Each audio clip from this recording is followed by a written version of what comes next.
Corinne Zimmermann est une artiste plasticienne qui élabore une œuvre très personnelle, chargée d'énigmes, de mystères, de poésie, et qui démontre un attachement profond à la culture polynésienne. La nature est, pour cette artiste, une source d'inspiration fondamentale. Elle constitue le matériau de son œuvre.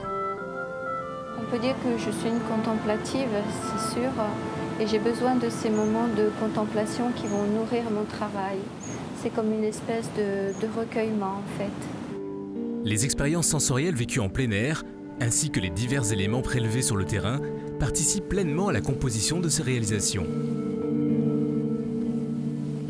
La nature est très particulière à Tahiti. On voit à peine le chemin, c'est enchevêtré, il y a des bruits inhabituels, il y a une lumière particulière et on a l'impression vraiment de pénétrer dans un autre monde. C'est cet état-là que je recherche, c'est-à-dire cette déconnexion par rapport au monde habituel. Les images commencent à naître et j'emmagasine en fait toutes ces sensations, vont s'imprimer dans mon corps et vont rejaillir après sur la toile. Dans ces tableaux, Corinne Zimmermann combine plusieurs techniques d'expression comme le dessin, la peinture, le collage, la gravure et la photographie. Ces productions artistiques peuvent prendre de multiples formes et exploiter différents supports, mais elles commencent le plus souvent par des recherches et autres expériences plastiques, lesquelles sont compilées dans des carnets personnels. Ma pratique, elle commence souvent par une recherche plastique sur des carnets de croquis et au final, ça devient des petites œuvres à part entière. J'utilise les accidents aussi de parcours, je peux faire des compositions, modifier certaines choses. Ça me permet aussi de faire une recherche sur les couleurs, sur les différents matériaux. À partir de là, parfois, je reprends ces compositions pour les transposer sur une toile de plus grand format. Le carnet d'artiste, ou carnet de mémoire, est un espace très personnel. L'artiste utilise une technique mixte qui est mise en œuvre de façon méthodique. Au départ, ça commence toujours par la couleur. Et après, c'est la photographie, c'est l'image qui vient. Et ensuite, le texte, en fait. Donc on peut dire que les mots, le texte vont naître de l'association de la couleur et de l'image. Dans ses carnets, Corinne Zimmermann utilise le plus souvent l'encre. Elle choisit pour le fond une couleur dominante et ses nuances qui rappellent les éléments de la réalité. L'encre, j'aime beaucoup, c'est la fluidité. Et la fluidité, ça renvoie en fait au paysage polynésien, où l'eau est vraiment très très prégnante, très très présente. La pluie, l'océan, la rivière. Et puis on peut obtenir des effets qui sont vraiment propres au médium en fait. Ensuite, ça peut renvoyer aussi aux humeurs du corps humain en fait, c'est-à-dire les larmes, la sueur, tout ce qui est lié à nos émotions. Ce qui est intéressant aussi avec cette technique, c'est que c'est indéterminé. On ne sait pas vraiment exactement ce qu'on va obtenir. Très tôt, la photographie est apparue dans les pratiques de l'artiste. Ces photographies, en fait, elles m'inspirent beaucoup. C'est une trace du passé, en fait. C'est un regard porté sur le passé. Donc, elles font partie du patrimoine local, on va dire. Et puis, il y a des photographies que j'ai prises moi-même, qui sont plus autobiographiques, on va dire. Les photographies sont imprimées sur un papier souple, puis colorisées, retouchées et fragmentées avant d'être marouflées sur un fond. Je les colorise comme cela. Donc parfois, au final, on ne voit plus trop qu'il s'agit d'une photographie. Je vais garder que le visage de l'enfant, puis je vais faire disparaître tout le reste dans le fond bleu.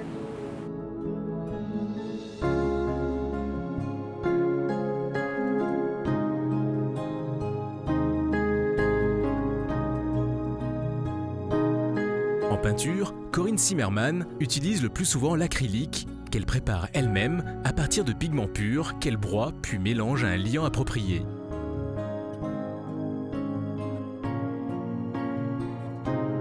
J'aime beaucoup broyer mes couleurs parce que déjà la peinture, c'est de la matière, il faut s'y confronter.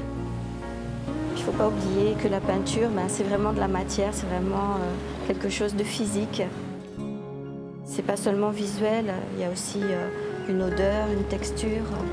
Et on l'oublie souvent, surtout quand on travaille de plus en plus avec l'outil informatique. Et on a quelque chose de dématérialisé en fait. Donc là, on reste vraiment dans la matière.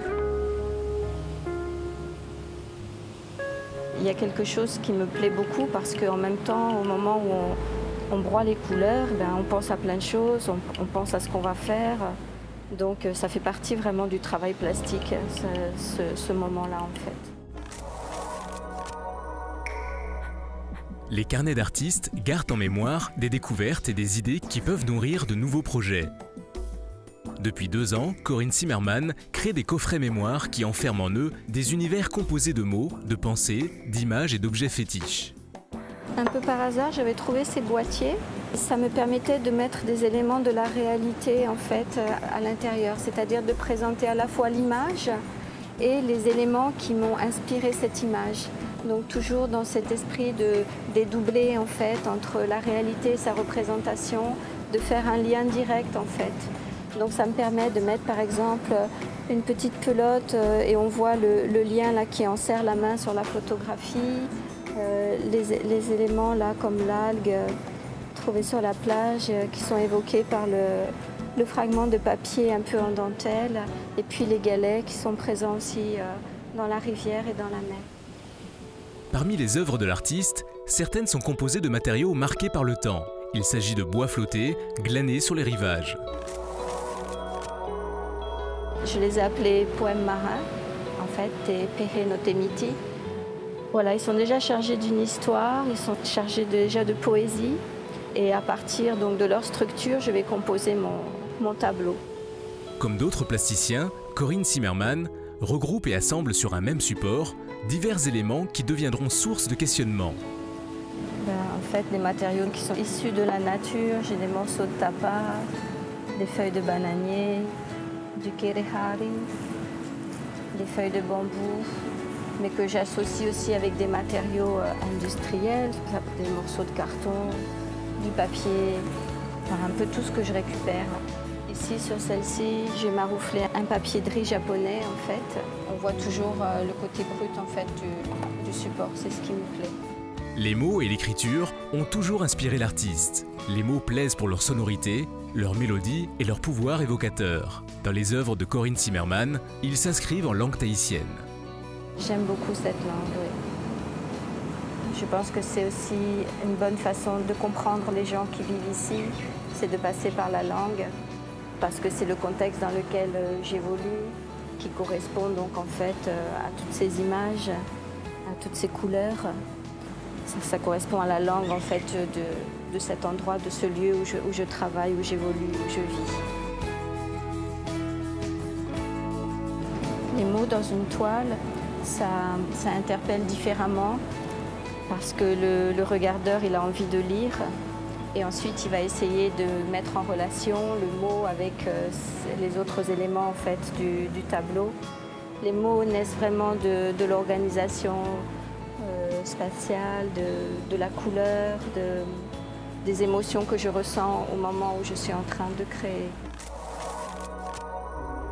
Donc ça, c'est un de mes derniers tableaux. Là-dessus, on retrouve un peu tout le résultat de mes recherches dans mes carnets. Là, c'est un texte un peu plus personnel que j'ai écrit en tahitien, de choses qui concernent plus ma vie. Et en fait, c'est pas vraiment lisible pour quelqu'un qui, même si on s'approche, on va lire que des bribes. Mais peu importe, l'idée c'est que le regardeur se fasse sa propre histoire à partir de ce qu'il voit et interprète à sa façon. En fait, c'est lui qui va achever le tableau. Et puis on peut remarquer les petites pelotes. Donc ça aussi, c'est un élément un peu fétiche maintenant. En effet, la pelote de ficelle est utilisée par l'artiste comme un élément symbolique dans un type d'œuvre plastique qu'on appelle une installation.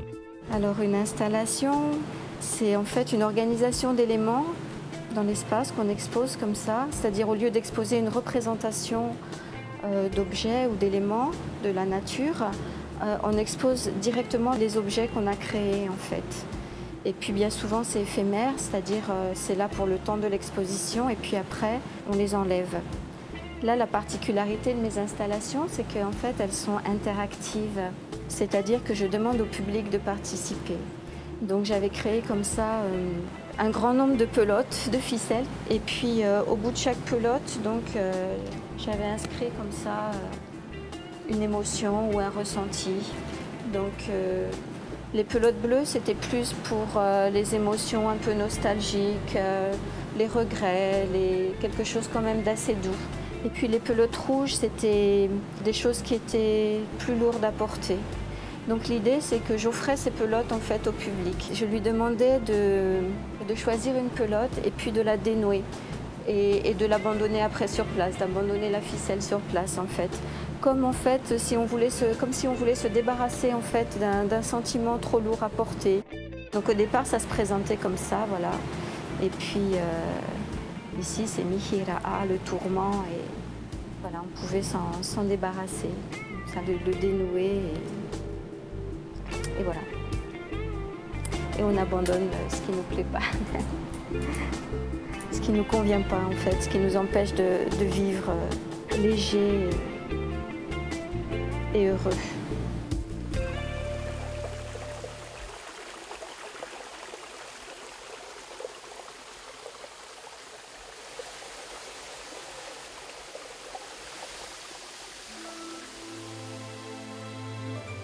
L'art peut nous aider à vivre en fait, qu'il n'y a pas vraiment de frontière entre l'art et la vie.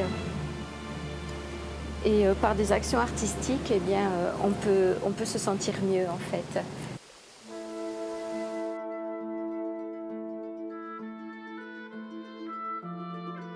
Les carnets personnels de Corinne Zimmermann, ou carnets d'artistes, constituent la mémoire de ses recherches et de ses expressions plastiques.